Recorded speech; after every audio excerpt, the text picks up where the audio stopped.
खुलुमबाय जोंनि बर' हारिनि मानगोनां रायजो राजाफोर जोंनि बिएम सोदोबखौ मोजां मोनग्रा आरो बिएम सोदोबखौ नायबाय थाग्रा दिनै आं नोंथांमोननि सिगाङाव जोंनि बर' हारिनि बा ब्रह्म धोरोमनि गाहाय जगेश्वर बाबानि न'आव दङ स बिथांखौ दिनै नोंथांमोननि सिगाङाव लाबोदों जाय मानसिफ्रा बिएम सोदोब चेनेलखौ नायनानै मोजां मोनगिरि बिथांमोना दसे नायनानै माखासे गियान मोनथिनो मोनगोन आरो लोगोसे आं बेखौनो बुंनो सानो जोंनि आदै मादै आदा बाजै आरो आंनि फंबाय बिनानावमोन आरो लोगोसे आंनि आंगो लोगोफोर स दिनै जोंनि खाथियाव दङ जगेश्वर बाबा स जोङो सिगांग्रो जगेश्वर बाबाखौ गांसे आर'नाइजों फेसिलिटेट खालामग्रोनो नागिरदों बरायग्रोनो नागिरदों स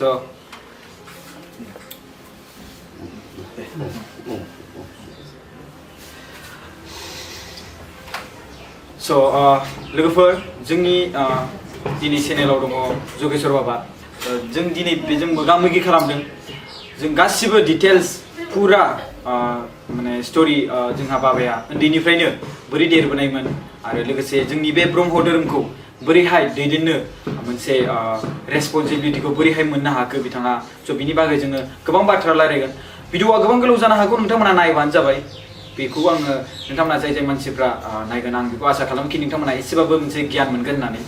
स जगेश्वर बाबाखौ आङो खेबसेबाव आरो खुलुमबावबाय थाबावो स बाबाया जोनोमा बबे जायगायाव जोनोम जानायमोन आंनि जोनोमा आगोलाव दरं जिल्ला होनो दा उदालगुरि जिल्ला जाबाय बे जायगायाव अरां मौजा माजबाद समस्ति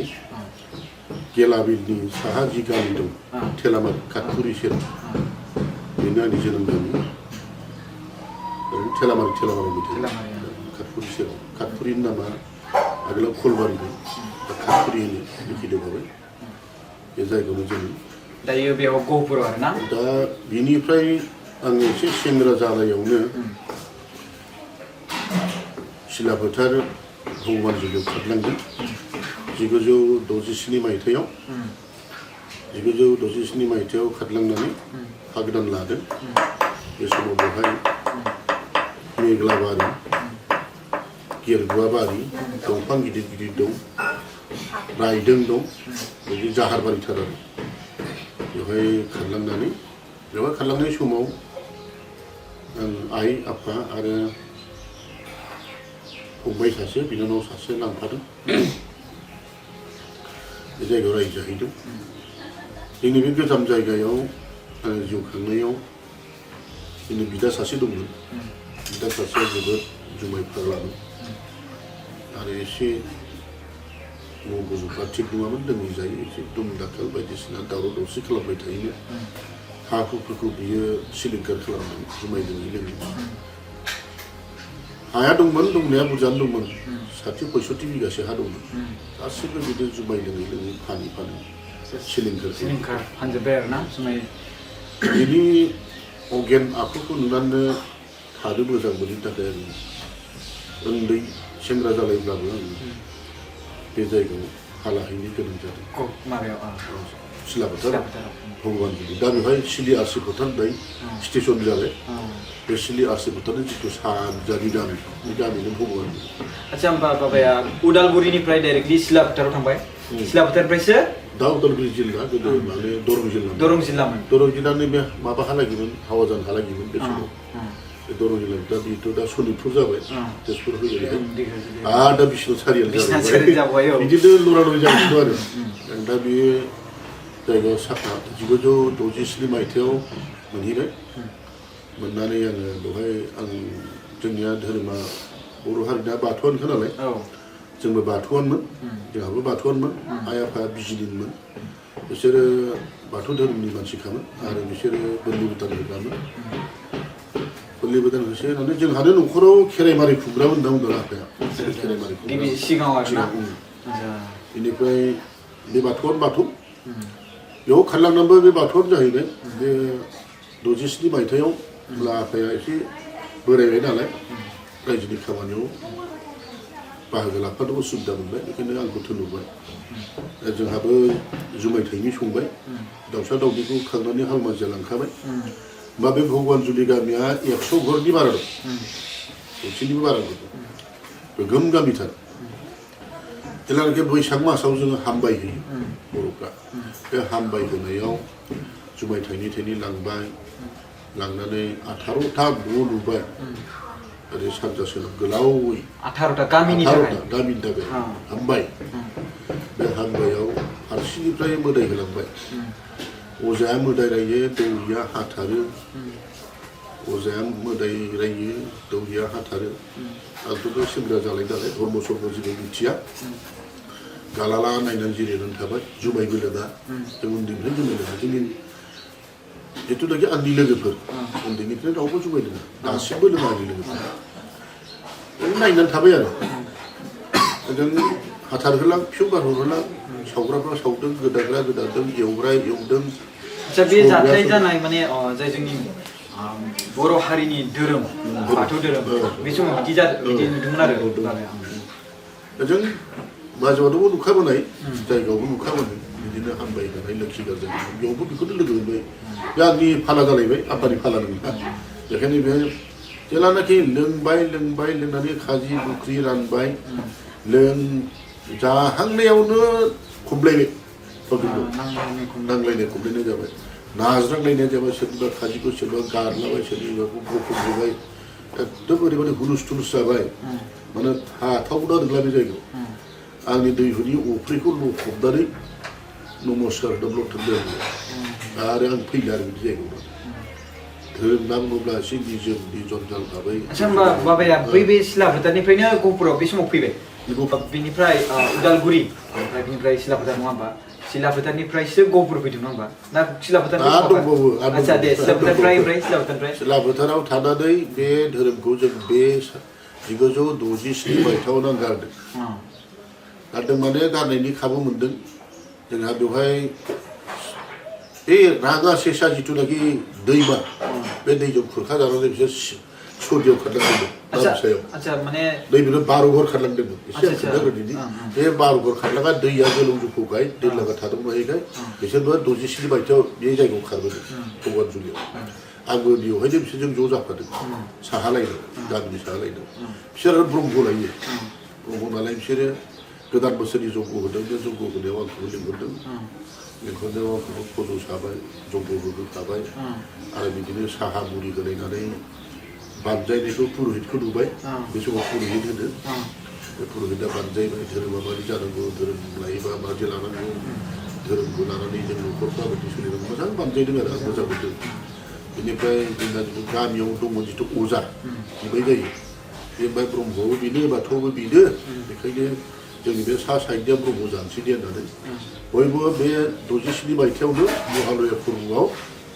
बिराद गिदिर जोङो मोनसे धर्म सभा खुंनानै जों ब्रह्म जाजोब्बाय आरो आच्छा होमबा बै समाव जेथिया जयग होदोंमोन अब्ला बे समाव बाबाया ब्रह्म धोरोम नंथ'आमोन बाथौ धोरोमथ'मोन आरो ना बाथौ धोरोम बे महालयनि 67 मायथाइनि महालया जन्मनिफ्रायसो आङो ब्रह्म जाबाय आच्छा 67 मायथाइयाव ब्रह्म धर्मआव अन्तर्भुक्त जाबाय आरो जेनेबा दीक्षा लाथ'वाखै आरो दा मिथिनांगौ दीक्षा लानांगौ ब्रह्म धर्म लायोबा दीक्षा लानांगौ दीक्षा लानांगौना दीक्षा होग्राबो रावबो गैया 1968 मायथाइयाव बे खोला गवालपारानिफ्राय खारबोनाय सिलाबारि सिलाफोथारनि एरियानो शशि महन बाबाया बे समाव दीक्षादाता गुरुखार मोनबाय आरो खोला गवालपारानि आसामजों बिसोरनि हमबुथ'ना बिदिनो सार्टिफिकेट हरबाय आरो बिनि बिबान मोनबाय आरो दीक्षा हासिगोन बे जोङो दीक्षाखौ लानोसै आरो बिदिनो 68 69 70 मायथाइयाव दीक्षा लानोसै आच्छा 67 मायथाइयावनो 67 मायथाइयाव माने लाबाय आरो 67 68 69 ना 67 आव लादों 67 आवबो लायाखै 68 आवबो लायाखै 70 आवसो लादों दीक्षाखौ आच्छा 71 आच्छा 71 माने बे समाव आं ओरैबायदि सानदोंमोन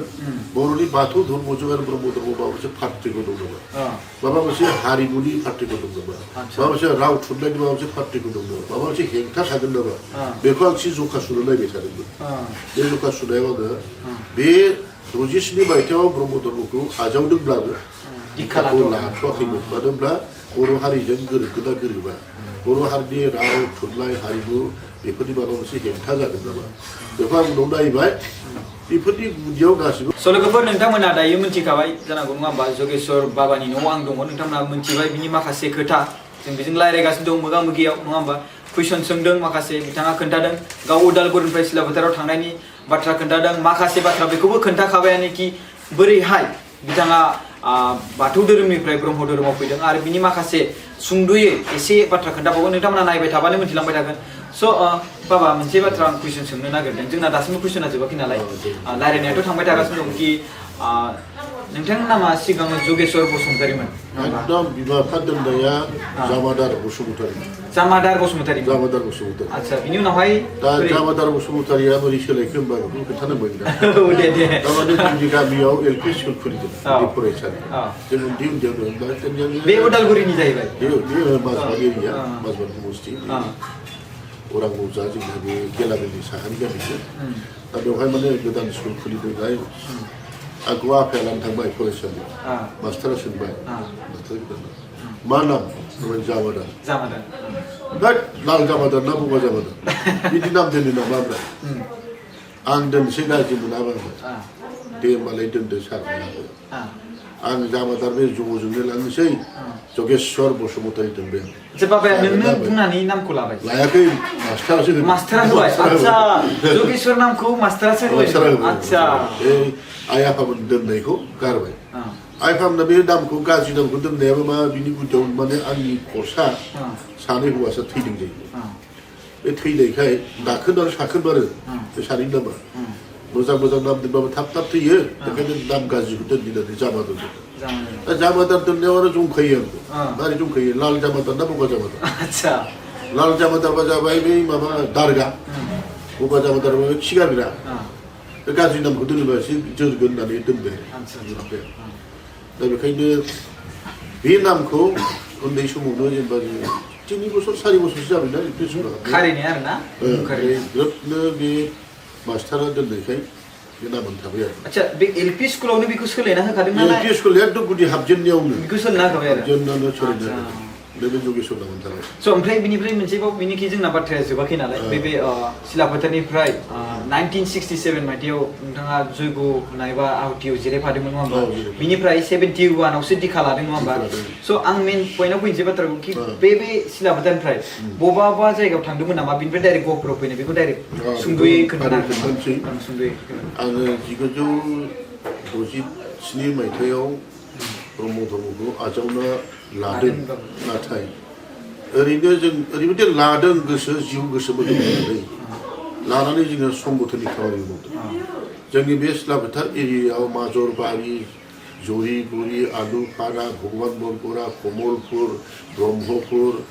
नाहरगुरि दिपा शान्तिपुर गोबां गामि दं आरो दाबो गोसोआव दङ होमबा बेफोर गामिखौ जोङो जोंनि संगठना माने गामि गामि थांनानै बानजायहैदों ओमफ्राय जोङो 1968 मायथाइयाव धेमाजि आनसलिक ब्रह्म धर्म कमिटिबो दादों जोंनि नाजानाय 1968 मायथाइयाव बेनो गुदि आरो जों आफाद दानाया बेनिफ्राय गामि गामि थांनानै जोङो बे शशि महन आफा बिदिनो जोंहा हरमोहन स्वर्गियारि आं सुनिल ब्रह्म होननाय ज्योतिष प्रसाद मोसाहारि मधुराम ब्रह्म बे दा सनाथिनो दं बेहायनो गथ'नो बेयो गामि गामि गिदिंथारदों आरो गामि गामि प्रसार खालामदों 1968 मायथाइयावनो आफाद दाखांनायनि उनाव बेनिफ्राय बे आफादानो 1968 69 बिदिनो 69निफ्राय हमनानै 1973 मायथाइयाव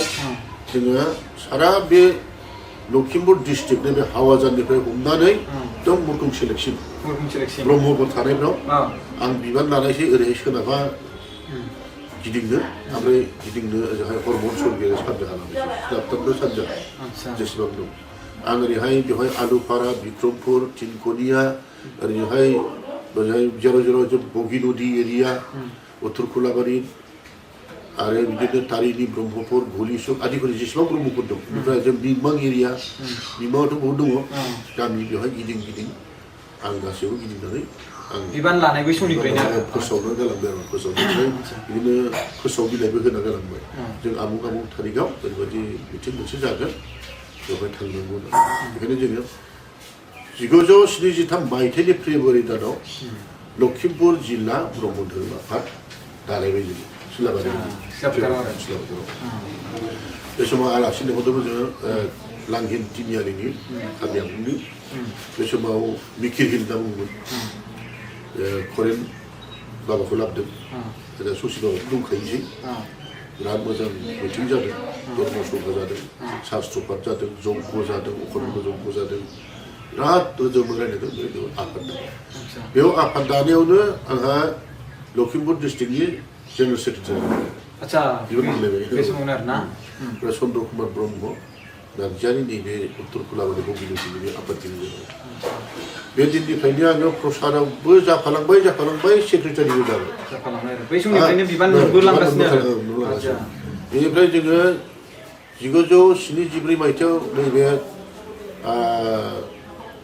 सिमलगुरि एरियानि 1 नं बिक्रमपुर गामियाव जों बेखौ सिमलगुरि आनसलिक दाखादों बेवहाय जोंहा बिक्रमपुर तिनकनिया 1 नं बिक्रमपुर 2 नं बिक्रमपुर आलुपारा बालिगाव ओमफ्राय जोंहा बिष्णुपुर बेखिनिया माने ब्रह्मफोर दं नालाय बेवहाय सिमलगुरि आनसलिक बेवहाय जोङो बिनि गेजेराव बे सिमलगुरिनि बे 1 नं बिक्रमपुराव नैथि बोसोरसालियाव जथुमा जादों बेवहाय जोङो देवान बाबा दक्षिण दरपा कृष्णनि ओमफ्राय लुदुराम ब्रह्म बेखौ लाबोदों आलासि महरै बेयाव लाबोनानै जोङो सावरायदों जोंथ' जेनेबा जोंथ' लखिमपुर डिस्ट्रिक्टआव ब्रह्म धर्म कमिटिनि मानसिफोरनि गेजेरजों बबेबा गामियाव बेसेबां ब्रह्म दं जोंथ' मिथिबाय प्रसारबो खालामबाय नाथाय जोंहा गुरुत्तपुर्ण बिखय दङ जे दुलाराय आसामावबोथ' मेरला आरो आसामनि बाहेरायावबो ब्रह्म धर्म सिबियारिफोर दं बे दंनायफोरखौ जोङो माबोरै खौसे खालामनो हागोन माबोरै निति मोनसे सोलिनो हागोन बेनि थाखाय दुलाराय आसामनि मोनसे आफाद दानो थाखाय जों माबा बेबस्था बाबाफ्रा मा बुङो देवान बाबानोबो परामर्श लाबाय ससि बाबानाव परामर्श लाबाय बिसोरो मोजांसो मोनथारबाय दे खालामथारनांगौ आफादा नोंसोरनि दिनावनो खालामथारनांगौ जों मदद होबाय जों जथेस्थ' सहाय खालामगोन बाबादल' नाजानो नाजाबाय नाथाय बेयाव थांखि लानाया जों बे बोसोराव जेबो मावनो हायासै 1974 मायथाइयाव जों जेबो मावनो हायासै 1974 मायथाइयाव जोङो लखिमपुर आनसलिकनि थारिख माबायाव उत्तर खोलाबारियाव मन्दिराव बिसोरनि सिबिसालियाव मोनसे बार्षिक अधिवेशन लालायबाय बोसोरसेयाव जथुमा लालायबाय बेवहाय जेब्लानाखि आं फरायथिनायसिम थांनायाव मा थांखि लादोंमोन बेखौ जोंना फरायथिनांगौ बबे थांखिया जाफुंखो बबे थांखिया जाफुङाखै फरायथिनो बिदिब्ला जों फरायफिनो आरो अब्लाथ' दुलाराय आसाम नाङै मोनसे आफाद दानो थाखाय जिथु जुजिनांगौमोन नाजानांगौ बे खामानिया जायाखै बे थांखिया बाहायथारदोंमोन आच्छा बे थांखिखौ जोंहा जाय जोंनि दा ब्रह्म धोरोमाव गुरुदेब कालिचरन ब्रह्म जाय बाबा बिथांमोना बे समाव दाखायाखैमोन नामा बेखौ गैया आच्छा गैया बिदि गैया दा जोंनि ब्रह्म धोरोम ओरैहाय बर' हारियाव गेजेराव लाबोनाय जाय बुङो बेखौ कालिचरन ब्रह्मआनो लाबोदोंब्लाबो बियो बिदि आफाद गैथ'वामोन आच्छा आफाद गैथ'वामोन आरोना आच्छा दा बेखौ लानानै जोङो 1975 मायथाइनि 1 सेप्तेम्बराव जों गुवाहाटी ट्राइबेल रेस्टआव लिंहरनानै आं गावनो कनभेनार जादब दैमारि जों सानैयानो कनभेनार लिंहरनानै बेवहाय जों फोजोबनोसै 1975 मायथाइयावनो जोङो मार्च दानाव जोङो नैबे सनापुराव बर'फोरनि सनापुराव मोनसे ट्राइबेल संगठन मोनसे कनफारेन्स जादोंमोन बे कनफारेन्सआव जोंहा गौरीकान्त ब्रह्म फैदोंमोन एडभकेट धुबुरी बे बुंबाय मदद दंना गैया जों सोंबायथ' आंहा बेवहाय फुरा मदद दङ आरो बे आंनि मददखौ बिसोर मोनबाय होननानै मदद लादो आरोबाव मदद नागिरबावनो थाखाय नोंथांमोना थाङोब्ला जोंनि बे पर्बत जरायाव सिंजरा होननाय गामि दङ बेवहाय पुरहित सन्मिलन जागोन बेवहाय नुजाहैगोन बेखौ बैसागो बायनानै बे सिंजरायाव जोंनि माखासेफ्रा जोंनि लखिमपुर डिस्ट्रिक्टनिफ्राय 7-7 थांनाय जादोंमोन थांनानै दाना रौमारिनि खन्थाइखौ रबिराम ब्रह्म थांदों आरो बिदिनो अनेक मानसि थांदों आरो बेवहाय गावसोरनि गवालपारा जिल्लानि बयबो मदद होबाय जाथारनांगौ मदद एड्रेस लाबोजोब्बाय दक्षिण गवालपारा बे दलानो बारबावबाय बयबो मदद होबाय भजन ब्रह्म आचार्य देवान बाबा मदद होबाय कर्मेश्वर ब्रह्मचारि मदद होबाय ओमफ्राय जगेश्वर शास्त्री दंमोन सासे बेबो मदद होबाय संस्कृतनि शिक्षक ओमफ्राय गोबां गोरों गोराफ्रानो माने मदद होजोब्बाय आरो कार्बि आंलंआव थांबाय बे दलानो कार्बि आंलंआव थांनानै बयबो मदद होबाय बे जोंहा हरेन बाबाबो मदद होबाय हरेन बाबाबो मदद होबाय थिग बिदिनो जथ' दङ कार्बि आंलंआव बिसोरबो मदद होजोब्बाय आरो नांथारगौ ओमफ्राय मरिगाव हाबफैबाय मरिगाव जिल्ला भुरबान्दा बे माबायाव माबा मोनसे गामि दंमोन आरो बे गामियाव हाबबाय बिसोरबो मदद होबाय दा बिसोरनि मदद बयनिबो मदद मोनबायना बे मदद मोननायबा आसामनिखौनो मोनजोब्बाय दं हमना लाबाय जोङो स्टिक लिरबाय लोगो लोगोनो जों हांख्रायगिरि जाबाय जादब बुनायनि जाहैबाय बां सिलाबालियाव खारबोलायबाय बै भगबान जुलिनिफ्राय सिलाबारियाव खारबोलायबाय सिलाबारिया मा डिस्ट्रिक्टआव बेनो बे खाथि खाथि जोंनि भगबान जुलिनिफ्राय 5 किल'मिटार खोला आच्छा जोंनाथ' खारबोबायानो माने फैबाय थागोन ओरैजाहाय जोंहा जगेश्वर बाबाया सिगां जामादार बसुमतारी नाममोन बिनिफ्रायसो बिनि फोरोंगिरि एलपि स्कुलाव जाय फरायनाय समाव बिनि फोरोंगिरिया मोजां मोनासै नामखौ बिनि थाखायनो मा जगेश्वर बसुमतारी बिनि जगेश्वर बसुमतारी मुङाव दोनबाय आरो बेखौ ओमफ्राय बिनिफ्राय फरायनानै सेंग्रा देरबोलायनाय जानानै ओजोंहाय सिलाफोथार थांबाय सिलाफोथारनिफ्राय सिलाफोथार बगाजुलि ना भगबानजुलिनिफ्रायसो आरो बालिगाव खारबोलायबाय स'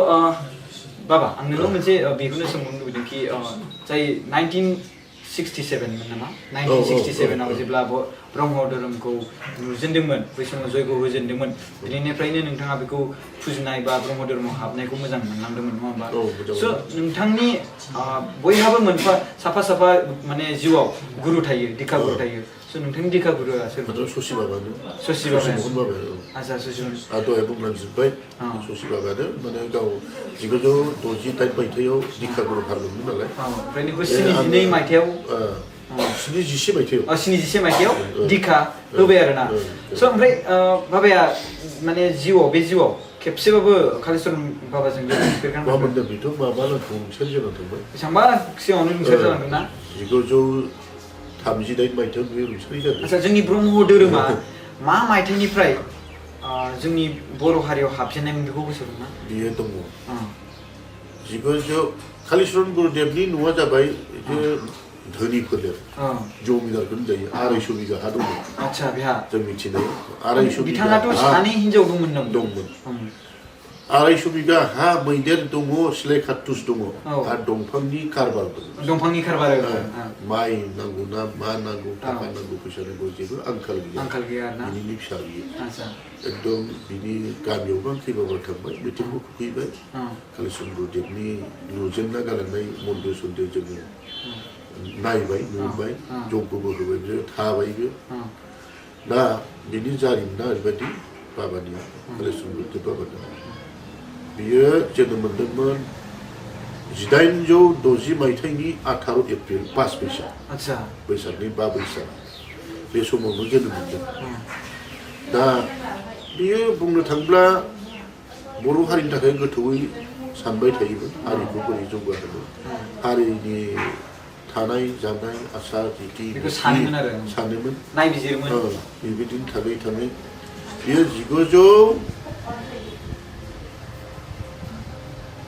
1903 मायथाइयाव गावस्रा बिदिनो दंफां खुन्दा बुथुमनानै दोनग्रा केम्प आरो बे केम्प खाथियाव सिलायनाय दैमा दै मोनसे दं सिलायनाय बे मा जायगा डिस्ट्रिक्टआव बिसिनो न' खाथियावनो गोजान काजिरङानि खाथियावनो बे दै खाथियाव नुनायखाय सिलाय बिक्रि बादा होनना बुङोमोन बेखौ बे सिलाय बिक्रि बादायाव बे बादायाव नेग्रा खेरानि बादि सरन मण्डलनि सासे दंमोन बियो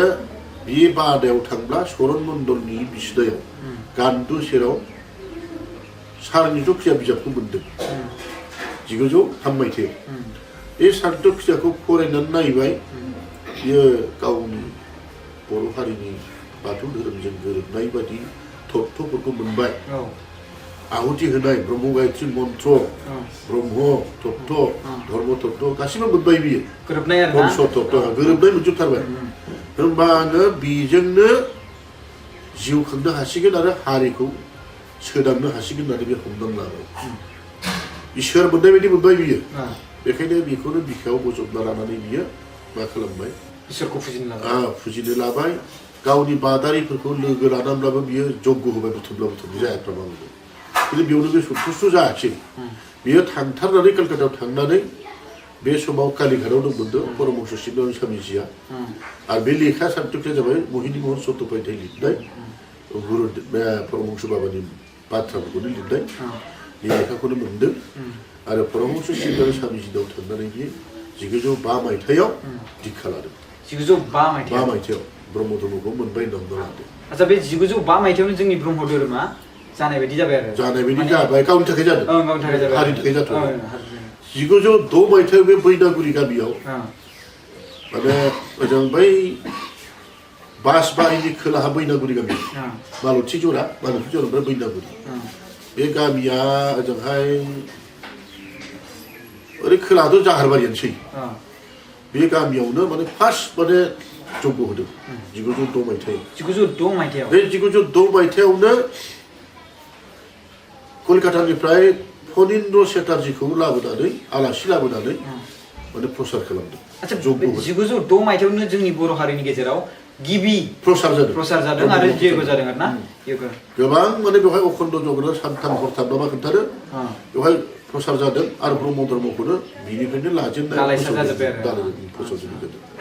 दा बिराद मोजां मोनदों बे ब्रह्म धर्मखौ मोननानै आरो जग्य होनानै बिराद मोजां मोनदों बे मोननायानो मोननाय बे 6 मायथाइनिफ्रायनो 7 मायथाइ 8 मायथाइ जालांगासिनोसै भगवान जुलिनिफ्राय सिलाबारि आरो जों आरो कालीचरण बाबानि सोमोन्दैबो जों माखासे सुंद'यैबाबो सावरायबाय आरो माब्लानिफ्राय जे जोंनि ब्रह्म धोरोमा बर'नि आखायाव फैदोंमोन बा जोंहा गुरुदेव कालीचरण जाय मुंदांखा बा जोंनि बर' हारिनि गुरुदेव होननानै मोनथिजायो दायो बिथाङा 1905 मायथाइयाव दीक्षा लादोंमोन ना ओमफ्राय कलकातायाव थांनानै आरो बिनि गेजेराव 1906 मायथाइयाव जोंनि बर' हारिनि गेजेराव यज्ञ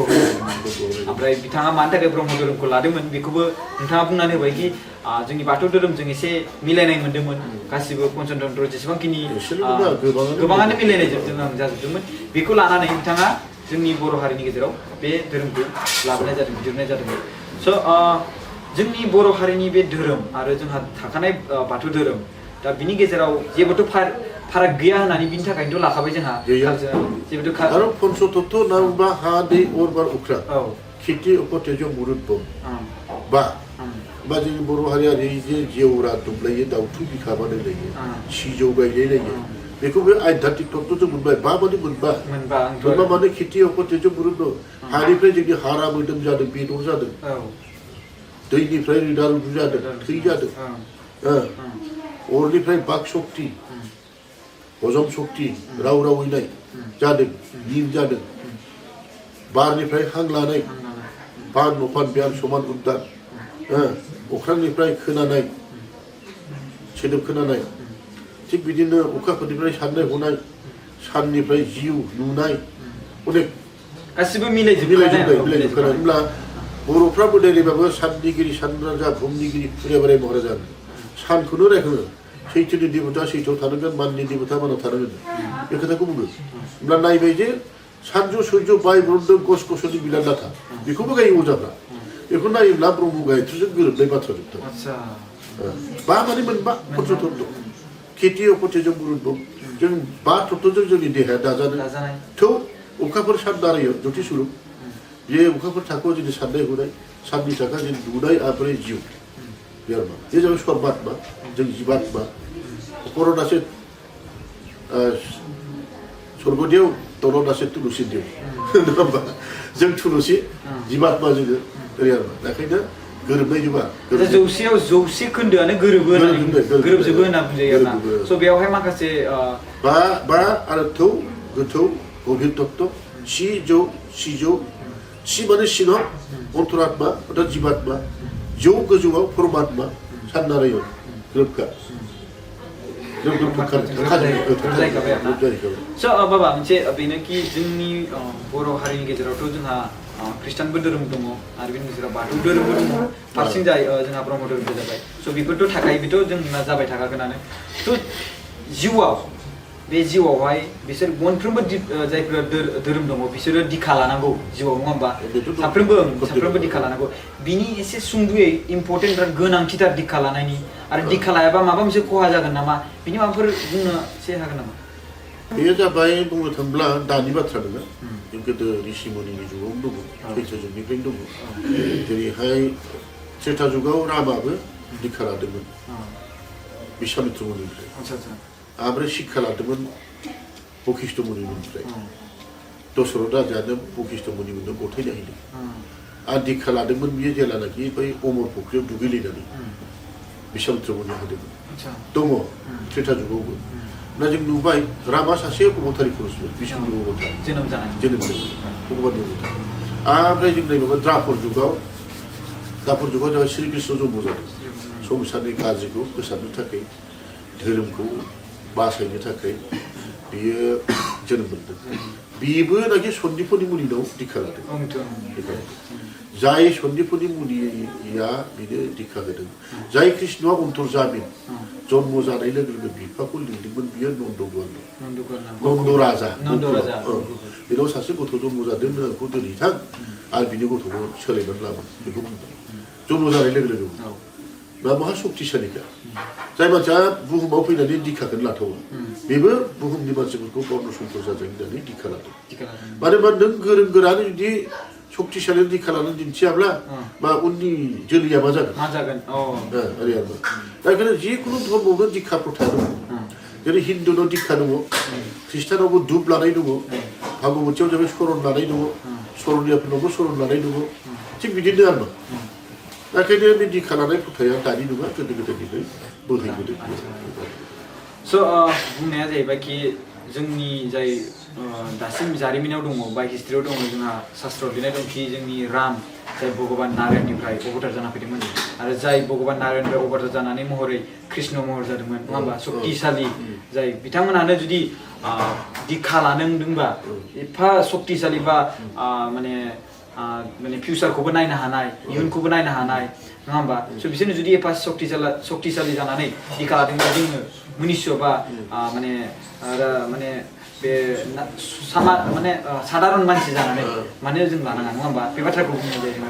बयबो लाखानांगौ जन्मगुरु दं जन्मगुरु थानायखायसो नोङो जोनोम मोनदों जोनोम माबा थानायखायसो बे जन्मगुरु शिक्षा गुरु दा सोलोंथाइनि गुरु लेखा फरा फोरोंग्रा थानायखायसो नोङो लेखा रोंदों बेखायनो धर्मखौ रोंनोबो दिखा गुरु नोंथांमोना बुजिबाय कि दिक्षाखौ लानोब्ला बा बिराद इम्परटेन्ट बिराद गोनांथि दिक्षाखौ लानांगौआ मानो होनब्ला जुदि जोंनि जारिमिनाव दङ कि कृष्ण बा राम बिसोरो जुदि इसेबां शक्तिशाली जानानैबो जुदि दिक्षा लानो गोनां जायोब्ला गासिबो धोरोमखौनो रोंखाजोबो बिसोरो मिथिबायना सोरखौ माबायदि रायलायनांगौ सोरजों माबायदि रायलायनाङा सोरखौ माबायदि फुजिनांगौ बेखौ गासिखौबो रोंजोबो मन्त्र सन्त्र गासिबो गायजोबनो रोंजोबो अब्लाबो बिथांमोना दिक्षा लानो गोनां जादों नङा होमबा दिक्षा लानो गोनां जादों स' बेनो कि दिक्षा लायोब्लासो बिनि उनावहाय धर्मआव हाबनाय मोनसे बे दिक्षाया मोनसे धर्मनि हाबनायनि मोनसे माने गुन थायो आरोना दा ख्रिस्टानफोरनो गोदान जोनोमसो दङ आच्छा गोदान जोनोम मोनो आच्छा आरो बिदिनो सुरुपानन्द सामियाबो गोदान जोनोम दिक्षायाबो दोनो खायफानो द्वितीय शिक्षा नैथि सोलोंथाइ जेखि बुङा माने गुरुआ लाथारनांगौ जोङो जन्मगुरु शिक्षा गुरु दिक्षा गुरु मोनथामा स' बाबा मोनसे बेखौ बयबो मिथिनो लुबैगोनदां ओरैनो बयबो बेखौ लानानै माखासे बयबो मिथिखायो जानांगौ कि माखासे जायफोर धोरोमनि गुरुफोर नङा होमबा जायफोर यज्ञ होग्रा बा सोरबा बाबामोन बिथांमोना मिथिखागौ जानांगौ अब्लाबो बेखौ आं मोनसे बाथ्रा सोंनो नोंथांनिफ्राय मिथिनो लुबैदों सुंद'यैब्लाबो कि जाय जोंनि जिउ जोंनि बा देहा बा सोलेर जाय पन्चतत्व होननानै बुंदोंमोन बिनि बागै एसे सुंद'यल' बारा एसेबां गोलाव नङा आरो पन्चतत्व होनना बुङोबा जोंनि देहाखौनो बुङो पन्चतत्व मात्रा थाइगिरा खंबा सिफुङा गरंबा ओरैहाय सिजौआ सिरिबा बर' बोराइनि आसारा खंबा होननाय बे पन्चतत्वआनो जोंनि देहा आरो बे पन्चतत्वआ बबेनिफ्राय फैखो दा बे पन्चतत्वआ बबेनिफ्राय फैखो होनबा जोङो नायदो मोनसे फिसा उदाहरन बिदिन्थि आरो जेनेबा पृथिबि बुहुम पृथिबियाव जोङो मा खालामो थांना थानो थाखाय आबाद मावो जोङो लाफा लाइ फान्थाव गाजर सालगुम बिट फुलकबि अलकबि बान्दा कबि माइ माइरं गथ'फोरा जों मावो आरो ओरैनो बारियाव जोङो नारें जुमब्रा नारें फिथाइ थाइजौ फिथाइ खान्थाल फिथाइ आनारस फिथाइ अनेक थाइसुरि सायसुरि अनेक सस्स' फिथाइ सामथाइ दङ बेखौथ' जों जायो जों जानानै जों मा मोनो बिनि रसखौ जों मोनजाबाय बिगाबखौ जों खिगारबाय बे बिगाबा खिगारलांबाय खिन्थु रसा जोंखौ परिपुष्ट खालामबाय बेनोथ' दिनै जोंनि देहायाव थानानै दं आरो बे देहायाव थानानै जोंखौ पुष्ट खालामनानै जोंनि पन्चतत्वखौ रैखा खालामदों हानि बाहागो जिथुनाखि देहा बे देहाया जाबाय बिगियान बादिब्ला बियो दैनि 4 बाहागोनि 1 बाहागो हानि अंश दा जों मैगं थाइगं जानायावथ' हानिफ्रायसो फैदों हाखौथ' जों डाइरेक्ट जानो हाया जों बिनिफ्राय उजिनाय मुवाखौसो जों जायो बैग्रि फिथाइ हाखौनो जों जानाय बायदि जानांगौ ओरैबायदि अबस्था रुपान्तरित महर बेखायनो बे पन्चतत्व देहायाव बे दं दैयाबो बिदिनो दं बियो 65% दै दं जोंनाव दङ आरो जोंनाव 35% हानि बाहागो दं होमब्ला जोंनाव दैयाबो दं आरो हायाबो दं जोंनि देहाया पन्चतत्वब्ला जों बेयावनो जोंनो गावनो नागिरबा मोनबाय जे पन्चतत्व देहाया जोंनाव दं होमब्ला पृथिबियाव जों नायबाय 4 बाहागोनि 1 बाहागोआ हा 3 बाहागोआ दै आरो बेनो धोरोम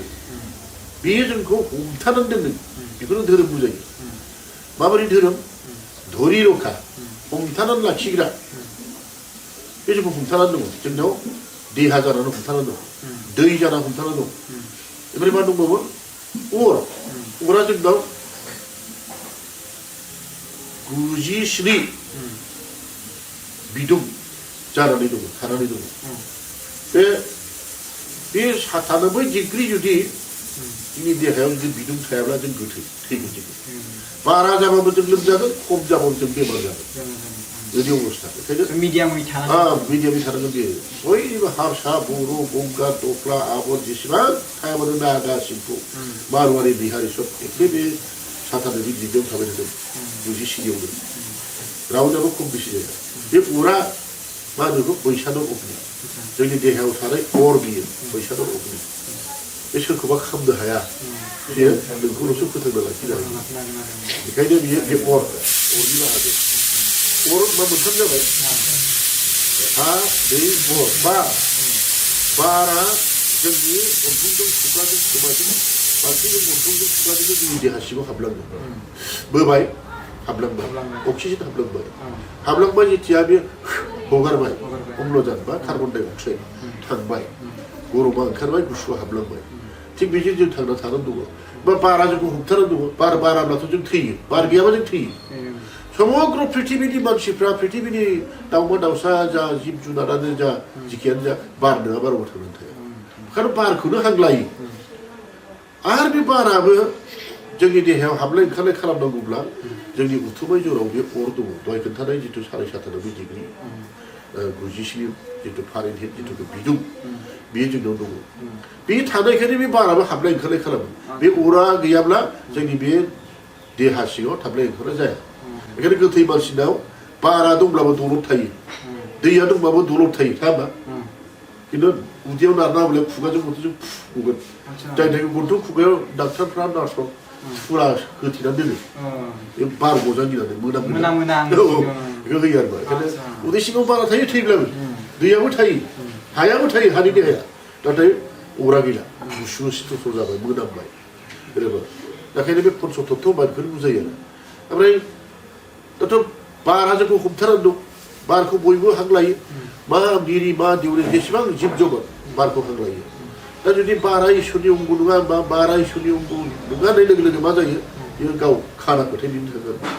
माने बयखौबो बेनो फोथांनानै दं नों हां लानायखौ आंबो लादों आं लानायखौ नों बिबो लादों बयबो लादों नङा होनबा आरो बिनि देहायाबो हानि देहा बिनि देहायाबो अरनि देहा बिनि देहायाबो माने गासिबो जोंनि देहा जेरैहाय बयनाबो जिब जुन्थु पन्चतत्वनि देहा बेफोर मा जाबाय अखाफोरनि बाहागो अख्रांनि बाहागो साननि बाहागो बेखौ बुंसै जेनेबा अख्रांनि बाहागो अख्राङा जाबाय लांदां पन्चतत्वनि गेजेरावथ' खोन्थानो हायै बुस्थुआ लांदां अख्रां लांदाङा माने लांदां गैयाब्ला जों हां लानो हागोन जोंनि बे गन्थंनि लांदां खुगानि लांदां खोमानि लांदां उदै सिंनि लांदां बिगुरनि लांदां बेफोरखौ जों माबायो जों खिफिनो हानाय नङामोन लांदां गैयामोन बार थांनाय नङामोन जानो मन'नो हानाय नङामोन जोङो लांदां गैयामोनब्ला बेखायनो राव रावैनो हादों जानो हादों लोंनो हादों खिनो हादों हासुनो हादों जोंनाव उदै सिङाव लांदों बेनो लांदाङानो जाबाय अख्रां बे अख्रांजों लानानै हा दै अर बार अख्रां पन्चतत्व सप्ततत्व होनोबा अखाफोर आरो सान अखाफोरखौ जों सानो हयो अखाफोरजों सुदेम जिथु जोंनाय जोंखौ माने सुदेम गोजोन लाखियो आरो जोङो हाबा हुखा मावनो हायो साननो हनो हायो ओरै आरो बे थाखायनो जों साननि बागै जों सोरांखौ नुयो बे बाइबेल कुरान जितु चित्र ग्रन्थ साहिबानो जा जिखुनु लेखानो जा जुदि नोङो सान हाबबा नों नुवा नोंनि मेगना सान दाबासो नोंनि मेगना नुयो फरायनो होनो हायो ओरै आरो बेखायनो आरो सान थानायखायनो जोंनि जिउआवबो दं आरो सान थानायखायनो जों जिउखौबो मोन्दों आरो बे जिउआ जोंनो सिथायो नङा खर' सिथायो जानो हागौ बे अमर जिउआ जोंनि जिउआ खिन्थु खर' सिथायो मोनसे देहायाव थाबाय थाग्रा बुस्थु नङा बेयो गोबाव सम थाबाय थाया गोबाव माने बहु बोसोर थाबाय थाया मोनसे बियाद दं बिसोर मैदेरनि आयुनि जखा दं मानसिनि आयुनि जखा दं जिबौनि जखा दं बोरमानि जखा दं अमानिबो जखा दं नोंथांमोना नायदों बिएम सोदोब चेनेल स' जों मोगा मोगियाव दंगासिनो दङ दायो जा जगेश्वर बाबा स' बाबा दायो जोङो उदालगुरिनिफ्राय थांनानै सिला फोथाराव थांनाय बेनि सोमोन्दै जों रायज्लायबाय माखासे बाथ्रा बाट फुरायै डिटेल्सै जे बेवहाय बोरै सफैनाय बेखौ सुंद'यै माने बहा थांनाय पजिसनाव बेफोरबायदि आंनि जिउआव गाज्रिबो होननांसिगोन मोजांबो होननांसिगोन आङो 1973 मायथाइयाव सिलाबालियाव खारबोयो आरो ससि बाबाजों माने ब्रह्म तत्व ब्रह्म गियानखौ सोलोंफैयो नित्य जुग होनाय बिदिनो बेबहारिक पारमार्थिक बुस्थुफोरखौ ध्यान धारणा जागोनखौ बा प्रसार खालामनाय शास्त्रनि गियान बेफोरखौ बे बाबाजों सोलोङो 1973 मायथाइनिफ्राय आङो 1976 मायथाइयाव आङो सिमेन्ट सापरियाव थांबावो आरोबाव खारलांबावो खारलांनानै आङो बोसोरनै थाहैयो बेवहाय आङो आंनि प्रसार दंबाय थायो बिबानाबो बिबान दंबाय थायो नाथाय बेयाव खारलांनाय जायो थांनानै बेवहाय लाइमोन आफाद बिदिनो बर' समाज बायदिसिना बेस्थ' जायो आरो धर्मआव दंबाय थायो बेयाव थानानै आंहा बे लखिमपुर डिस्ट्रिक्ट ब्रह्म धर्म आफादनि जेनेरेल सेक्रेटारि हिसाबैबो दंबाय थायो आं बे बिबानाव 12 बोसोर थादों 12 बोसोर एखे राय थादों 12 बोसोरनि उनावसो गदों आङो लखिमपुर डिस्ट्रिक्ट ब्रह्म धर्म आफादनि जेनेरेल सेक्रेटारि हिसाबै बेनिफ्राय बेयावबो थांनाया बालिगाव सिमेन्ट सापरियावबो बेयाव थानानै आङो 1977 मायथाइयाव आरो गलाघाट जिल्ला उरियामघाटआव नागा बर्डाराव थाङो गलाघाटआव बेवहाय बे उरियामघाट होननाय जायगायाव रेंमा बनामसल आरो बेयो रेंमा हाग्रामा बेवहाय इन्द्रपुर होननाय गामियाव थाहैयो आं बोसोरसेयाव बे इन्द्रपुर गामियावनो आइयाबो आरो आफायाबो थैयो भाद्र मासनि 28 थारिखआव आइया थैदों आरो आफाया पुस मासनि 3 थारिखआव थैदों गोसोआव दंजोबो बेनिफ्राय थैनानै बे समाव आङो बर' साहित्य सभानि गलाघाट जिल्ला बर' साहित्य सभानि भाइस प्रेसिडेन्टबो बिबान मोनहैदों आरो बर' समाजनिबो प्रेसिडेन्ट आरो गामिनिबो सेक्रेटारि जेनेरेल बे माने बाथौ आरो ब्रह्म जोंनि गामियाव बाथौ आरो ब्रह्म गिदिर गामिमोन आरो ब्रह्म धर्मनिबो गोजा सेक्रेटारि ओमफ्राय मोनसे स्कुल गायसनदोंमोन बिनिबो सेक्रेटारि गोबां बिबान माने आरो उरियामघाट बे रेंमा बनामसलनि दा थानाय ब्रह्मफोरनिबो आरो जेनेरेल सेक्रेटारि ओमफ्राय गलाघाट जिल्ला जेनेरेल ब्रह्म धर्म आफादनिबो माने अध्यक्ष हिसाबै थाबाय आरो गलाघाट जिल्ला बर' साहित्य सभायाव आं भाइस प्रेसिडेन्ट जाबाय गलाघाट जिल्लायाव 8 बोसोरसेल' बोसोरसेयावनो बिबार बुरजाथार मावनायबो मावथारदों दल' थाथाराखै दल'खौनो थायाखै आरो बिथिङाव डाक्टारबो बेमार आजारबो नायगौ ओमफ्राय 1979 मायथाइनि 5 जानुवारियाव 5 जानुवारियाव बेयाव गिदिर मासाकार जादों नागा उदखारिफ्रा बर'नि न' सावदों बर'फोरखौ दानथारदों सुथारदों गावथारदों बेबा आदिबासिबो थैदों असमियाबो थैदों नेपालिबो थैदों जोंनि बर'आबो द्लाम थैथारदों बर'नि मानसि दावराव जादों नागा दावहा बर'फ्रा नाथाय बिसोरखौ रावखौबो दानथाराखै सिथाराखै खिन्थु बर'फ्राबोथ' जों नस्थ' जादों बेयावबो आङो बे 30,000 30,000 मानसिफ्रा माने बिध्वस्त जाबाय एखेबारे ध्वंस जाबाय ध्वंस जानाय बेनिबो आङो एक्सन कमिटिनि प्रेसिडेन्ट बे समावबो आरो थ' मा बुंबावो एक्सन कमिटि माने पिपल जइन एक्सन कमिटि जइन माने एक्सन कमिटि बे तदारक कमिटि जायगानि मा जादों सिआइडि इन्सपेक्टर पुलिस मिलिटारि ओमफ्राय बे आसाम राइफल बेटेलियान बिसोरजों थांफानांगौ हाग्रा सिं सिं गामि गिदिंनांगौ नायनांगौ मोनजानाय मोनलोंनाय माबानाय नायफानांगौ बहुत खामानि जों बर' साहित्यनि खामानि जों ब्रह्म धर्मनि खामानि आं सानसेबो दलद थादों नामा दंसिम माने बिबानानो ओरैबायदिमोन बेखौ खुंनानै फैबाय आं माने बारा बे जायगाखौ गिनानै खारनायखाय लाजिनांनानै आं थानो गोसो गैयि जादों उनाव आङो 1979 ना मा होनो 1980 बे मायथाइयावनो बै जराय बेटबारियाव गगामुग जराय बेटबारियाव दुलाराय बर' थुनलाइ आफादनि माने कनफारेन्स जादोंमोन बे कनफारेन्सआव आङो बारबोबाय बे बारबोनायखौ आं थाङासै बे बारबोनानै आं नायबाय आरो आं थांफिनलाबोबाय थांफिनलाबोना फंबाया थांफिननायसै उनाव बेनिफ्राय थांफिननायसै फंबायल'सै नालाय बेयो थांफिननानै बेयाव थाहैदों सरकारि साहायजों मोनहैदों आरो बे न'नि हाखौ लाहैफिनदों आं नाथाय थाङासै आं थांनानै साहित्य सभा बायनानै बाबाजों ससि बाबाजोंनो बालिगाव थांनो फैनोसै बाबा बुंबाय नोंहा दिन दखा थिग नङादां बेखायनो दुखुआनो जोबाखै बेखायनो नों आंनावनो थादो आं मोनजाबा मोनजागोन आं मोनलोंबा मोनलोंगोन माबा माबि लेखाफोरखौ लिरदो बाबा मा खालामबाय थादो प्रसादखौ थांबाय थाखानांगौ बिदिनो बायद'खा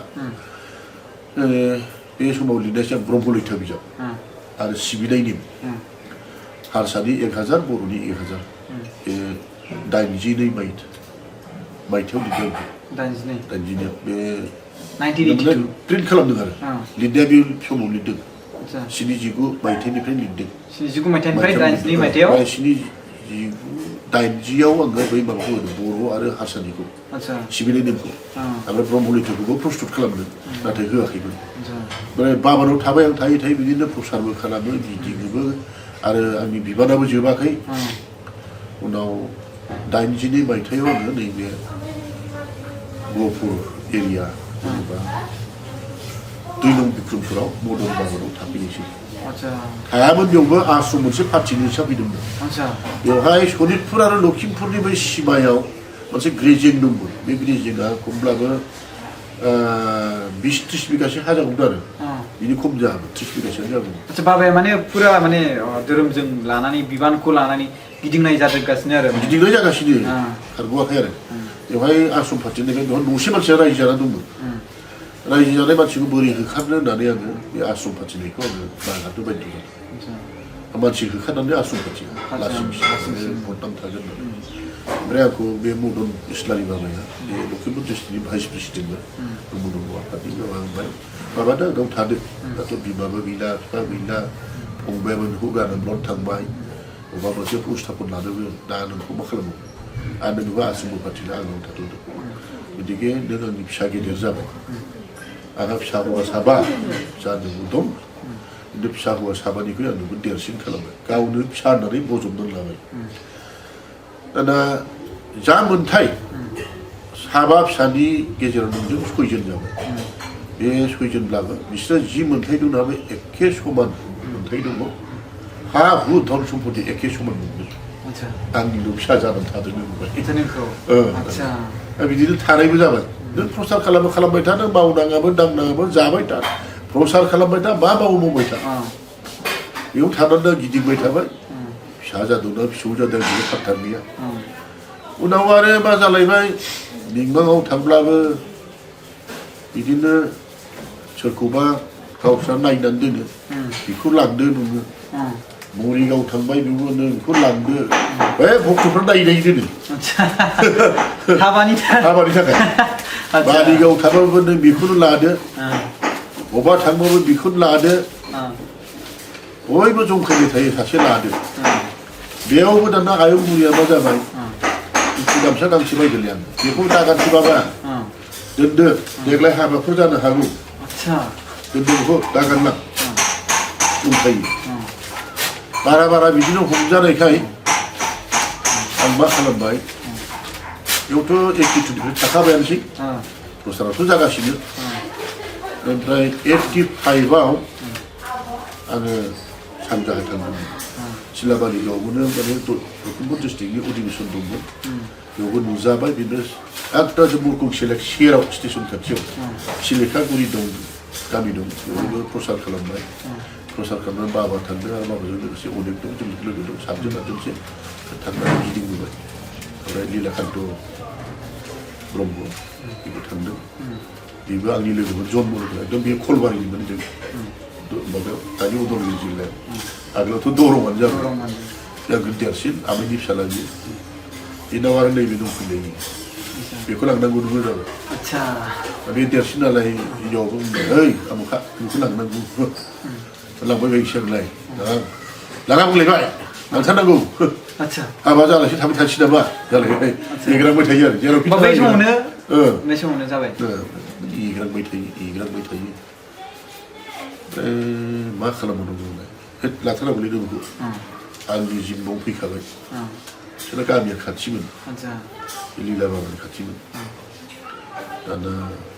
दे होमबालाय रायज्लायना फैबाय सिन्दुरखौनो ला फोननानै बाव फैबाय आं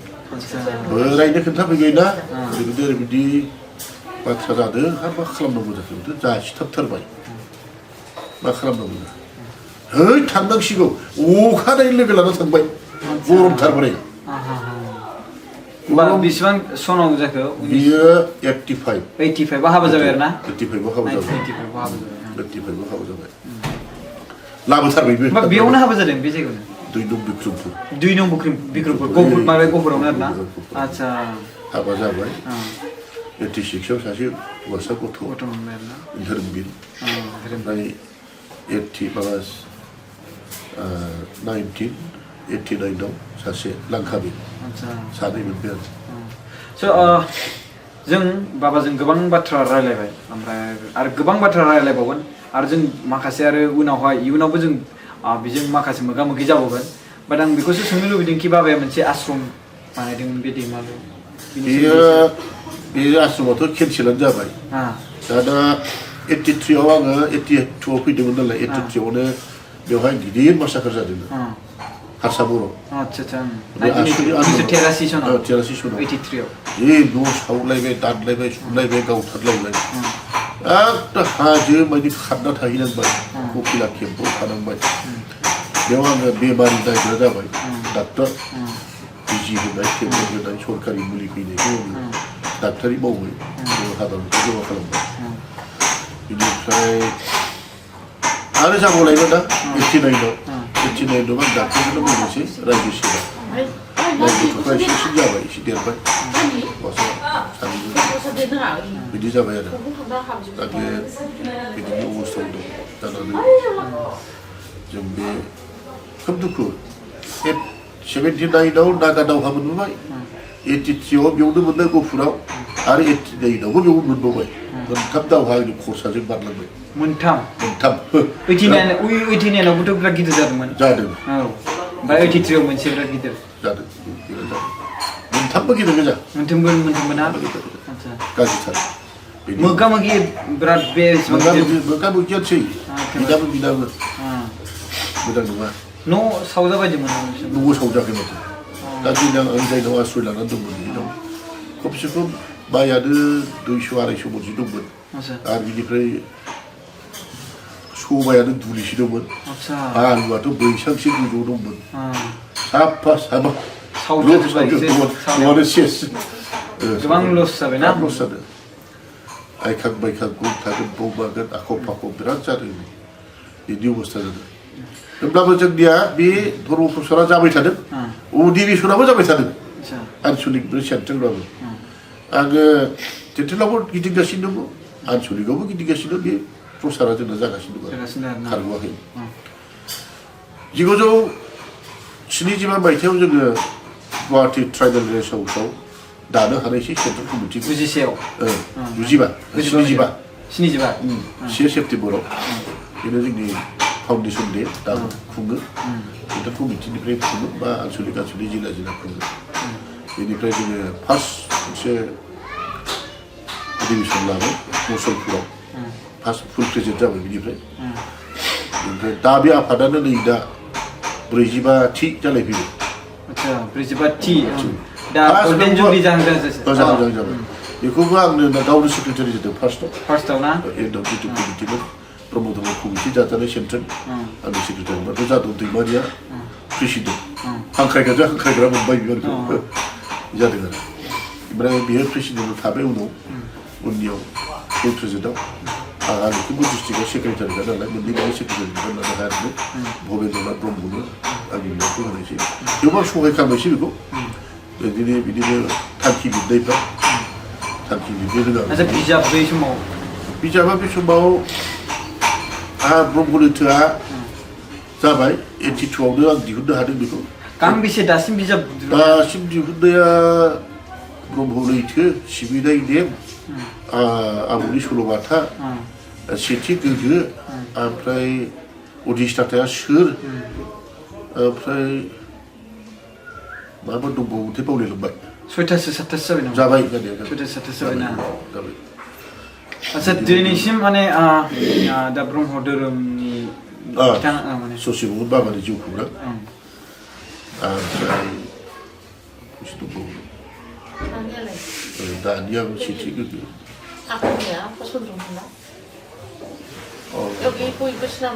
दायनाखौ दाफोथाय दायनाखौ दाफोथाय गासै 8-9थासो जाबाय लिरनाय आरोना दासिबांहाय बाबाया जोंनि दालागै दा बे समाव आरोना एट प्रेजेन्ट कि जोंनि बर' हारिनि ब्रह्म धोरोमनि गाहाय गुरुआ दायो नोंथाङानो आरो बेनि गेजेराव आं बेखौ मिथिनो लुबैदों कि जोंनि माखासे सुबुंफ्राबो बेखौ मिथिनो लुबैदों जानांगौ कि जोंनि बे ब्रह्म धोरोमनि देरसिन ब्रह्म मन्दिरा बबे जायगायाव दङ देरसिन दा बुङोब्ला जोंनिया देरसिन दा दुलाराय ब्रह्म धर्म आफादा गुवाहाटि खारगुलियाव हिरिम्बाफोराव जिथु लुनाय बेनि देरसिन आरो बिराद गिदिर आहल बहल ओमफ्राय ब्रह्म धोरोमनि आश्रम दा बेबो मोनसे आश्रम बेनिफ्राय दङ जोंना बागानसालियाव दङ गिदिर हिसाबै मोजांथार बे टिपटप एकदम माबा मंगलियान टाइप ओमफ्राय दा बिदिनो खाजियाबाथियाव दं आरो बिनिफ्राय जरफुख्रियाव दं मोजां ओमफ्राय बागानफोराव दं आश्रमा जाहाथे मन्दिरा इसिबां टिपटप गिदिर नङा बेनिफ्राय गयबारियाव दं बेबो बाराद्राय टिपटप नंद्राया दं आरो ओमफ्राय दतमाव दं बिनिफ्राय गुरु धामावबो दं खिन्थु टिपटप नङा फिसा दं गिदिर नङा दासिबांहाय ब्रह्म धोरोमखौ लानानै दैदेनबोबाय बर' हारिखौ माखासे सुबुंफोरखौ माने सिनाय मोनै खामानिफोरखौ मावनाङै खामानिफोरखौ मावआसै बिथोन होनानै बोसोन होबोनानै नङा होमबा माखासे सुबुंफोरखौबो गियान होबोबाय नङा होमबा आरो बिनि लोगोसे दिखाबो होबोबाय स' ओमफ्राय बे बिबानसिम बा नैसिम जाय पजिसन बा जोंनि बर' हारिनि ब्रह्म धोरोमनि बिफा जानो हाबाय गुरु जानो हाबाय स' इसेबां गियान फोरोंबोनानै नोंथाङा दायो माबायदि इसिबां बाबाया माने मोननो हादोंमोन आं बेखौनो मोननो हादोंदि आं दा एसे रंजानाय फैदों रंजाजोबनो हायाखै रंजानाय फैबाय आं जेला फोसाव जेनदोंमोन गुरुनि बायथ' लानानै गुरुदेबनि जानानै फोसावदोंमोन गामि थाबायोमोन आं गामि फोरोंहैयोमोन फोरोंहैनायाव आं नुयोमोन आं जेरावखि थाङा जुमाय लोंनानै थानाय लोगो सिथ्लायाव सोरगिदिं थोरि गायनायाव खामफ्लायाव जिरायनानै जुमाय सरै लोंनायसो लोगो मोनहैयोमोन आरो बे गेजेरावनो आंनोबो मुरा गंसे बा खामफ्लाय गंसे होनानै फज'नानै लाफायोमोन मानसिफ्रा जुमाय मोनामदों दा मोनामदों थाफायोमोन आरो सयज' खालामनानै बे जौ लोंनायफोरजोंनो रायलायोमोन आं मेहेरगोनां रायलायोमोन आरो अनोमोन बाबाया बै उन्दै समनिफ्रायनो जुमाय लोंफेराखै ना आं लोंखाया आतसा माने ओरैबायदि मोजां मोनोमोन जेनेबा गावनि फिसाफोरसो आरो ओरैबायदि मोनोमोन आं मानसिफोरनाव मोनसे माबा मोनसे गुरि दंमोन नामा महराव गुन दंमोन नामा बेखायनो बयबो फिसाफोरबायदि अनोमोन आरो गावनि आंगो बायदि खालामनो लायोमोन बेयाव मोनसे जै जानो आं लामामोन आरो गावसोरजोंनो फज'ना लाना रायलायगोन आरो मानो फैदों बाबाया मा थांखि दं बा बे जुमाय लोंनायानो फोरमायगोन आरो मा गाबोन ओंखारदो ओरैबायदि सावरायनोसै अखानायै मानसि जोबला आरो जेव जेव ओंखारसै रायजो बे समाव नित्य जगनि खोथा गैया जगनिबो मोजां खोथा गैया थालिरखौ हानानै सिफ्लेनानै थाइजौ बिलाइ बेल बिलाइ हानानै जि सिफ्लेनोसै बरा गोजौ जामसै जेरबाफा गाहाम आहुति होनसै गद गैया गद गैया ओरैबायदि जग्ग होयोमोन हाबाफ्रावबो खुनु गद गैया साद्धआवबो गद गैया ओरैनो जग्ग होनायावबो गद गैया नित्य जगआथ' बादानो हो दा बेफोरनिफ्राय फैनानै दिनैसिम गोबां उन्नत जानाय जौगानायखौ नुनो मोनदों जौगाथाराखै खिन्थु जौगानायखौ नुनो मोनदों दानि मानसिफ्रा आं थांनानै नुला जे जुमाय लोंनानै थानाय नुला जुमायनि थाखाय जोङो गोबां बाथ्रा बुंखायोमोन धोरोमनि थाखाय बुंखायोमोन नित्य एसे माबाया नुनो मोनदों खमायनायखौ बहुद गुस्लायदों आरो खमायबोनायखौ जोंनावथ' बेवहाय दा गहपुराव फ्राय जुमाय लोङि मानसियानो जाबाय आरो फ्राय माने नित्य जग्ग होग्रा जाबाय बेखौ नुनानै गोजोनदों आरो बेबायदिनो जोंनि बे सनितपुर जिल्ला बा लखिमपुर जिल्ला अबिभक्त लखिमपुर जिल्ला जेनेबा जोंना उदालगुरि जिल्लाफ्रावबो थिग बिदिनो नित्य जग्ग होग्रा ओंखारबाय निरामिस जाग्रा ओंखारलायबावबायसो एसे रायख'साथियानो लखिमपुर जिल्ला माने धेमाजि जिल्ला लखिमपुर अबिभक्त लखिमपुर जिल्ला मुरखं सोलिनाय जेसेबां दङ बेखौ हमना लाबाय सिगाङावथ' गोबां अबेबा गामियाव गोबां जुमायबो फानोमोन दाना खम जाबाय बिरादनो ना बिराद खम जाबाय बेखौ नुनानै एसे गोजोननाय मोनदों आरो फाननाया माने लोंलाबाबो बोरै फानबावनो संलाबाबो माखौ मोनदों बुंदों हिनजावफ्राबो गियान जाबाय हौवाफ्राबो गियान जाबाय संनोबो हाला लोंनोबो हाला आं गोदो फरायसा आफादजों थाफानानैबो जौदो बुख्रुबफाबाय धेमाजियाव थाब्ला होमब्ला जौदुआ जेसेबां बुख्रुबो एसेबां फानग्रासो ओंखारोमोन बर' समाजजों आङो एसिस्टेन्ट सेक्रेटारि जानाय बर' समाजखौ दोनफाबाय बोसोरथाम बोसोरब्रैसो होमब्लाबो आं नुबाय जे जेसेबां जौदो बुख्रुबो एसेबां जुमाया बाङोसो खमाया जेला आं बेफोरखौ गारनानै बर' समाज आबसु थाबसु गारनानै जेला आङो ब्रह्म धर्म प्रसार खालामो बे डिउटिया साक्सेस जादों माबोरै जादों गियान जायोब्ला मानसिया बेखौ सङाबो लोङाबो फानाङो अब्ला बे मोनसे अर्थआव बा बे मोनसे बाथ्रायाव जों मोनथिनो मोनबाय कि माने बुनानै बा बुख्रुबनानै मालायखौ सोलायनो हाया नङा होमबा बा गियानजोंसो बेखौ सोलायनो हाया गियानजों हासिगोन आरो ना गियानजों हायो आरो बे मानसिया ब्रह्म गियान हाबबाय बुरजा हाबाखैबाबो बिनाव जेनेबा 100% जेनेबा 10% हाबबाबो बियो हाया माने ब्रह्म धर्मआ थार गोथार सैथो बेखौ जेला हमदांनो हाबाय आंबो सासे ब्रह्मनिनि फिसा आंबो ब्रह्मनिनि महर आंबो ब्रह्मनि गियानखौ लानानै न'खरखौ दैदेनलांगोन बिदि सानबाथाय बियो जाला बियो बे संनो हाला संनोबो हाला लोंनोबो हाला आरो नित्य जग्गया जेलानाखि खालामबाय बियो जब खालामबाय प्राणायाम खालामबाय अब्ला बेहा बे निसा गासैखौ मोजां मोनबाय रागियालबो जानो हाला बियो आरो अमंगलि हाबा मावनो हाला बियो असत्य खोथा बुंनो हाला बियो जानला मोनला दाम दाखुराबो थानो हाला बियो ओरैबायदि जालाङो गाव गावनो परिस्कार जालाङो आरो मोजां सोदांलायो स' जों बाबाजों रायलायनानै गोबां गोजोननाय मोनदों आरो बाबाजों खेबसेबाव आरोबाव मिटिं खालामबावगोन जों रायलायबावगोन मोगा मोगि खालामबावगोन बाट बाबायाबो दायो मोनसे सेमिनार जायो सानफ्रोमबो देवबार समाव स' बेयावबो थांनो बिथाङा गोबां साखाफारा जाखानानै दङ जों फुङावनो फैनानै गोबां बेयाव डक्टरनावबो थांनो गोनांमोन आरो जों बेवहाय डिस्टार्बबो खालामफैनाय जाबाय बाबाखौ ओमफ्राय बिनि गेजेरावहाय जों दायो मोगा मोगि लाबाय स' गोबां माखासे बाथ्रा नोंथांमोना मोनथिनो मोनैखौ मोनथिनो मोनबाय स' खेबसेबाव फिनबाव जोङो भिडिअ बानायफिनबावगोन बाबाजों स' नोंथांमोना जुदि माबा मोनसेफोर सोंनो गोनां दंब्ला नोंथांमोना कमेन्ट्स खालामनानै होबानो जाबाय कमेन्ट बक्सआव स' नोंथांमोना बे कुइसनखौ लानानै आं बाबानिसिम फैफिनगोन अब्लानो जों बेखौ बे भिडिअखौ दिनै बाबाजों जाय रंजाथाव खोथाखौ बुंबावनि जेरै लखिमपुर जिल्ला हक सनितपुर जिल्ला हक गवालपारा जा बाक्सा जा सारा आसामाव आसामनि अनगायैबो बेंगल पर्यन्त जोंनि भक्तफ्रा माने गाजा गोमजा ओंखारनो रोंबाय आरो सहयोग होबाय जोंनि बे दुलाराय ब्रह्म धर्म आफादाव जेरै कार्बि आंलंजों गवालपाराजों नुलायाखैमोन गवालपारानिजों लखिमपुरनि भक्तफोरजों नुलायाखैमोन बिदि नुलायहोबाय दा ओरैनि मानसिखौ ओरै नुलायहोबाय ओरैनि मानसिखौ ओरै बिराद गोजोननाय मोनो दा सोरबा सोरबा थाबोनाय जाथि बंस'फोरखौ लोगो मोनलायलायो अधिवेशनफ्राव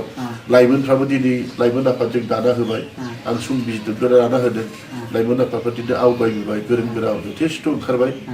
नै दा लाइमोननि मिथिङावथ' अनेक डक्टरेटफोर फैगोन एमफिलफोर जादों बिराद बाहागो लाफैदों दा बेयाव थांनो हायासै दाख्लैबावै आं गगा मोनबाय गुजुबाय अहेब साबाय उदै साबाय जोंनि बिखा जरावबो सागासिनो दं गोबां गेदेर लोमजानाय जादोंमोन ना असुबिदा जाथारदों लोमजानाय गिदिर लोमजायाखै खिन्थु बे गगा मोननायनि गुजुनायनो जाबाय जालांबाय देहाखौ गेग्रेब खालामथारबाय दा ओंखायनो आं थांनो हायासै थेवब्लाबो आं नाजालांबाय थागोन जेसे सहजों होनो हायो एसेबां होलांबाय थागोन आंनि गोसो गोजोननाया बेनो जों दक्षिण गवालपाराजों परिचय जाबाय कार्बि आंलंजों परिचय जाबाय मरिगावजों परिचय जाबाय सारा आसामाव जा दं बेंगलजोंबो परिचय जाबाय नै दानि उन्दैफोर बेंगलनिबो फैबावगोन नेपाल पर्यन्त देलाय परिचय लाहैबाय लाइमोनफ्रा दा ओंखायनो जोंनि गोबां गोजोननाय फैदों आरो जोङो ब्रह्म धर्मनि जानानै परमहंस शिबनाथ स्वामीजिनि अमृत सागर सार्दक्रिया आरो परम कल्याण गीता भ्रमण बृत्तान्त जों दगां बिजाब बेखौबो जों बर'आव अनुबाद खालामबाय फोसावबायबो नाथाय थोआलाय मा जानानै दं आरोबाव जों फोसावबावगोन आरो बर'निल' नङा जोंहा थांखि दंखायो हारसानि हिन्दीनि इंराजिनि बर'नि दिहुननो थाखाय जों बेखौ नाजागासिनो दं थांखि लाखानाय दं बेखौ जों नाजालांबाय थागोन आरो आं दा बेखौनो मावबावदों जे ब्रह्म धर्मखौ नेपालिफ्राबो लाबाय आं बेबायदि खालामदों सामब्राम अनेक नेपालि गोबां मोजां बिसोर बुंबाय बाबा जोंनि नेपालि भाषानि प्रार्थनाखौ खालामनो नेपालिनि खालामदों दा बे नों लानाय बे सिबिनाय निमाव नेपालिनि बुंगोन दाना जोंहा इंलिस मिडियामबो स्कुल दं बबेबा ना इंलिस मिडियाम थानायखाय जों इंलिसनिबो खालामना होबाय आर'ज आरो मन्त्रखौ आरो बिनिफ्राय बांलाबो दंना अबेबा बांलानिबो दं असमिया दं बबेबा असमियानि दं आरो देग्लाय आं मा खालामबावबाय बे उदिस्ताया सोरनाय लिरनायाव मिसिंनि सोबावबाय आं मिसिं रावनि प्रार्थनाखौ सोनांगौबाय थिग बिदिनो सानसे समाव जोङो कार्बिनिखौबो सोगोन जोङो बिदिनो निसिफोरनिखौबो जेराव जेराव राव थुनलाइ दङ जाय जाथिया बिनि थाखायबो जों बे भाषाफोरखौ सोना होगोन आरो हिन्दीनि जों बानायगोन हिन्दीजों बानायगौमोन संस्कृतनिबो जोंहा दंखायो दा ओंखायनो मोनफ्रोमबो हारि माहारिनि राव थुनलाइजों गोरोबनानै जोङो मा खालामगोन जों प्रसार खालामगोन आरो खिन्थु जोंनि मन्त्रआ बेनो थाबाय थागोन प्रार्थना हारिनि थागोन आरो जों बे ब्रह्म धर्मखौ लायोब्ला कुनु मारुवारि कुनु बिहारि कुनु असमिया कुनु राभा गार' मिसिं आदि गालं जेसेबां हारि माहारि दं गावनि कला कृष्टिखौ गारनाङा गाननाय जोमनाय बिदि बाधा गैया जोंहा गाननो जोमनो हागोन फैनो हागोन जग' जगदान होनो हागोन नाथाय फुजा होननानै बुङोबा इसोरनि